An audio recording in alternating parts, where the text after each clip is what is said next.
우리는 이미 기적은 기적심의 표현이라고 말했다.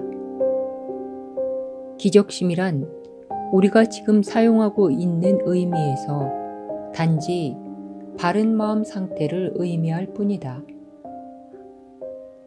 바른 마음 상태에 있는 자는 기적 일꾼과 기적을 받는 자의 마음을 추워 올리지도 경시하지도 않는다. 하지만 창조적인 행위로서의 기적은 기적을 받는 자가 바른 마음 상태가 될 때까지 기다릴 필요가 없다. 사실 기적의 목적은 그를 바른 마음 상태로 회복시키는 것이다. 하지만 기적 일꾼이 바른 마음 상태에 있는 것은 아주 중요하다. 그렇지 않으면 다른 사람 안에 바른 마음 상태를 재확립해 줄 수 없을 것이다. 치유사가 자신의 준비되어 있음에 의존하면 제대로 이해하지 못할 위험에 빠지게 된다. 그가 자신의 준비되어 있음에는 전혀 신경 쓰지 않고 나의 준비되어 있음에만 한결같은 신뢰를 유지하는 한 그는 아주 안전하다.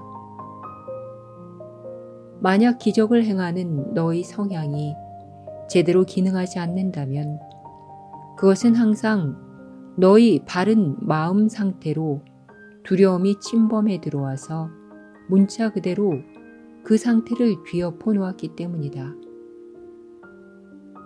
즉 위아래를 뒤집어 놓았기 때문이다. 모든 형식의 바르지 않은 마음 상태는 너 스스로 속죄를 받아들이기를 거부한 결과다. 기적 일꾼이 속죄를 받아들이게 되면 치유될 필요가 있는 자란 단지 바른 마음 상태가 곧 치유임을 깨닫지 못한 자임을 인식할 수 있게 된다. 기적 일꾼의 유일한 의무는 스스로 속죄를 받아들이는 것이다. 이것은 그가 마음이 유일하게 창조적인 수준이며 마음의 잘못은 속죄로 치유된다는 것을 인식한다는 뜻이다. 일단 이것을 받아들이기만 하면 그의 마음은 오로지 치유할 수만 있다. 그는 자신의 마음에서 모든 파괴적인 잠재력을 부정하고 마음의 순전히 건설적인 힘을 회복시킴으로써 다른 이의 수준 혼동을 무효화할 수 있는 위치에 있게 된 것이다. 그렇다면 기적 일꾼이 다른 이에게 주는 메시지는 그의 마음도 마찬가지로 건설적이며 그의 그릇된 창조물들은 그를 해칠 수 없다는 진리이다.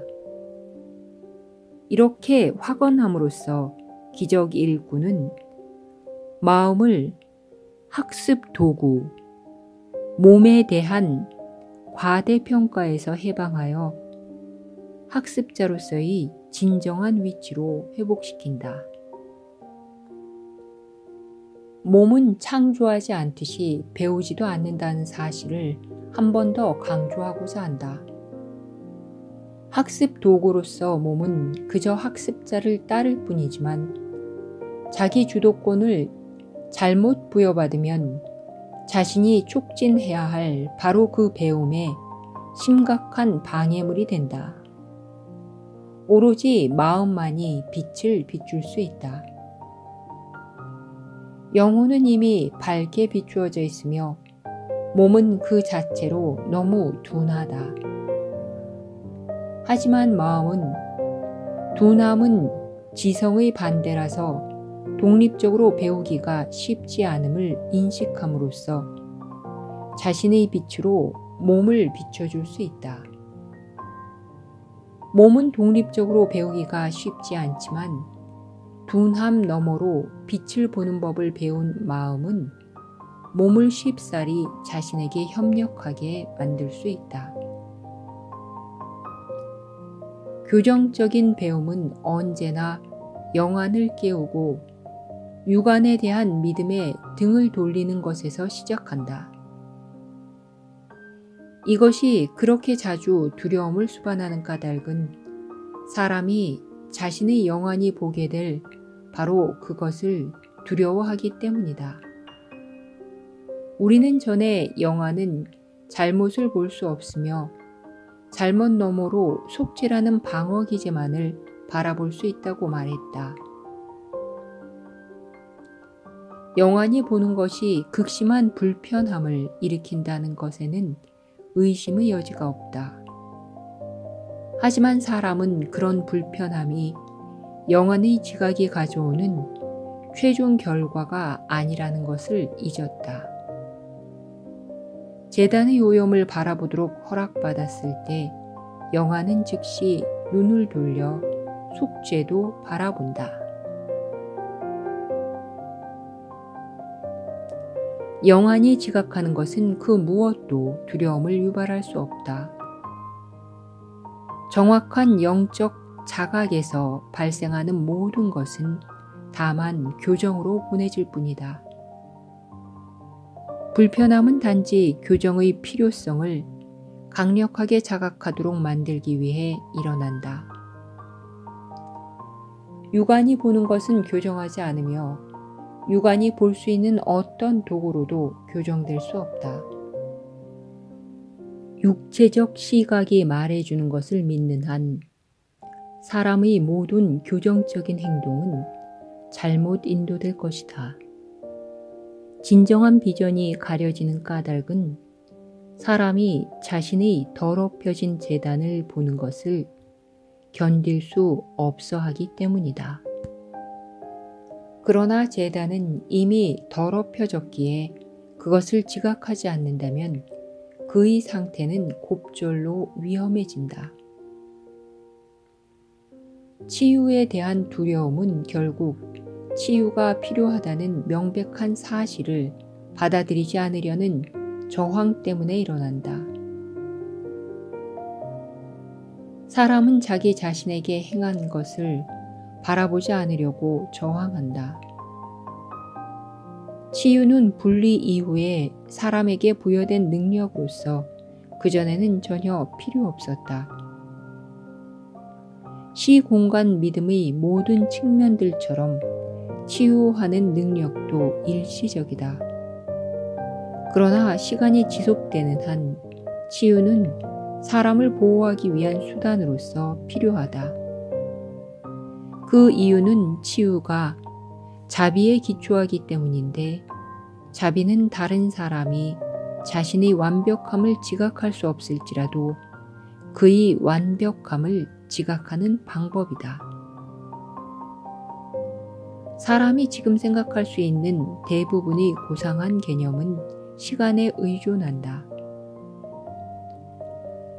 자비는 실제로 훨씬 더 강력한 사랑의 아우름을 희미하게 반영한 것인데 그러한 사랑의 아우름은 사람이 이제껏 상상할 수 있는 모든 형식의 자비를 훨씬 넘어선 것이다.